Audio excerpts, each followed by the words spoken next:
If you're looking for pathways to Black history this month in Boston, you can find starting points from the Museum of African American History and the Freedom Trail.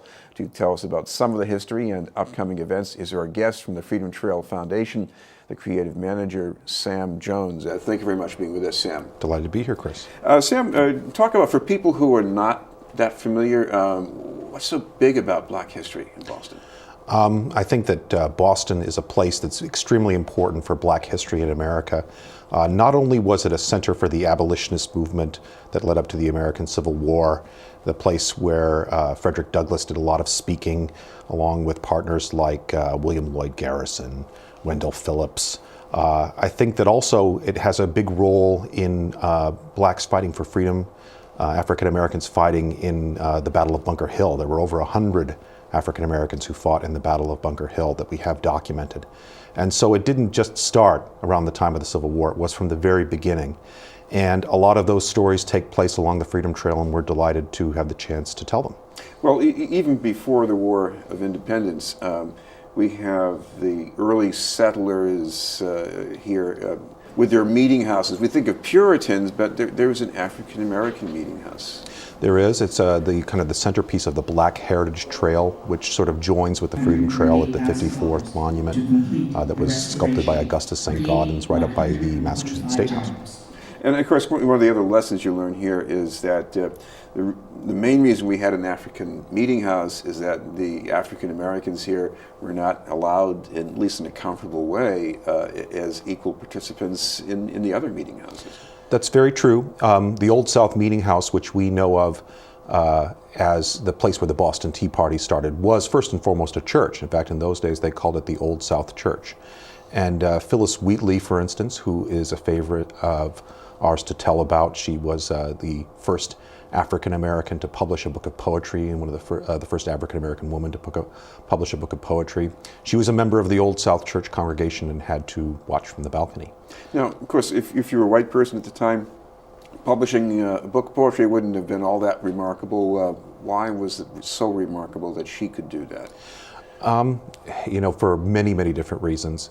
To give you only one kind of what I think is a really dramatic example of that, there were quite a number of prominent Bostonians who gave an attestation at the beginning of that book of poems, including people who were both revolutionaries, John Hancock, and also loyalists like Mather Byles and Thomas Hutchinson. They attested that she, in fact, had written her own poetry. And when you just sit and think about that for a moment, the fact that someone had to have people vouch for her, that was what Phyllis Wheatley had to deal with. Of course, the other thing here is that what you learn here, the continuum, is that there are building blocks of this city, and there are people who build institutions. And I guess you go on these trails, these sites, that's what you learn here. Absolutely. And I think that the great thing that you see on the Black Heritage Trail is you see that African Americans had to build their own institutions. And they did build their own institutions, and that's one of the things that you see when you see the Abiel Smith School, for instance. You see a school that was built so that African American children could have a school to go to. And again, this is the recurring of the same theme with the meeting house, that you needed a black school because there wasn't a place for them in a white school. It's true. Although, if, for instance, just to take things away from African American history, but still germane to the conversation, when you talk about Boston Latin School that's on the Freedom Trail, that was America's first public school. But you could only go if you were a white male.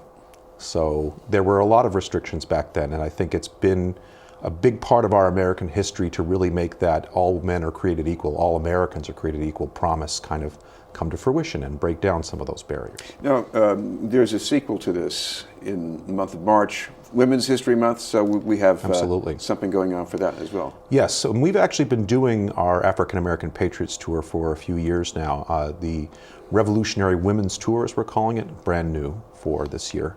And again, it'll break off from the Freedom Trail a little bit at points, but really it's kind of hitting places on the Freedom Trail.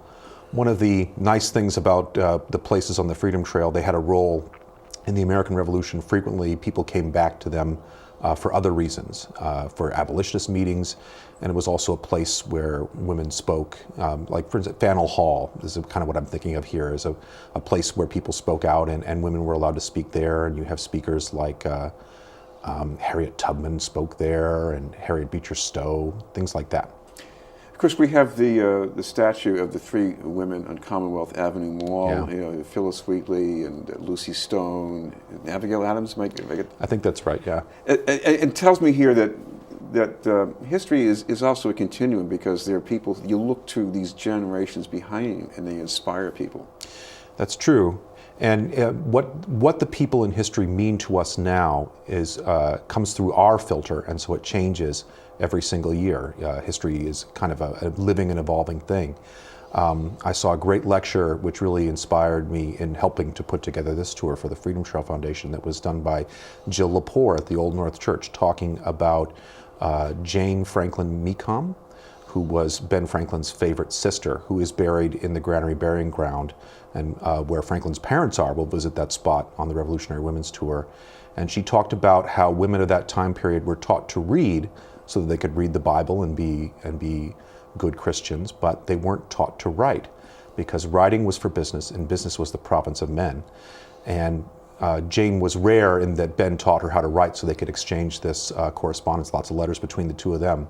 But that was something that was really staggering to me, because like you and I and everybody else watching this, we learned to write and to read together as one thing, and to separate them and take away the ability to write from women, well, that really painted a picture of what things were like back then for me. Of course, the other thing about going to these tours is there are things that you walk by and you only know half the story. I'm thinking of the statue, the sculpture of the 54th Regiment across from the State House. I walked by that for years. I didn't know the story.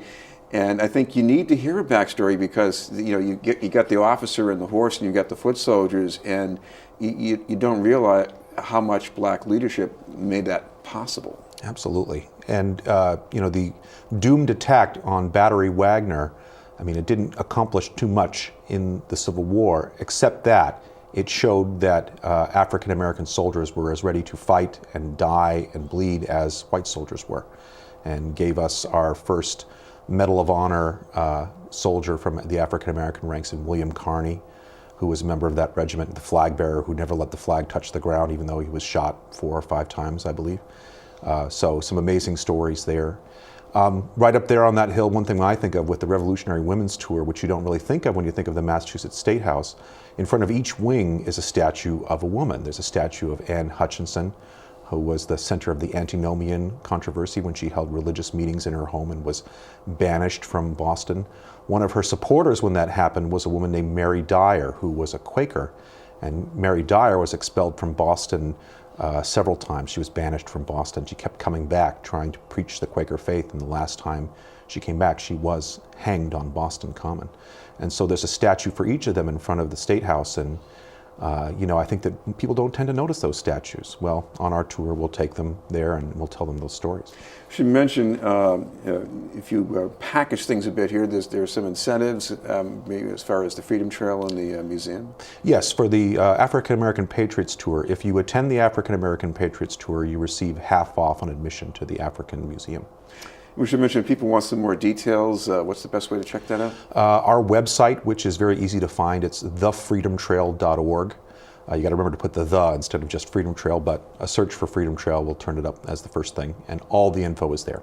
Thank you very much for being with us. A delight. Thank you. From the Freedom Trail Foundation, Sam Jones.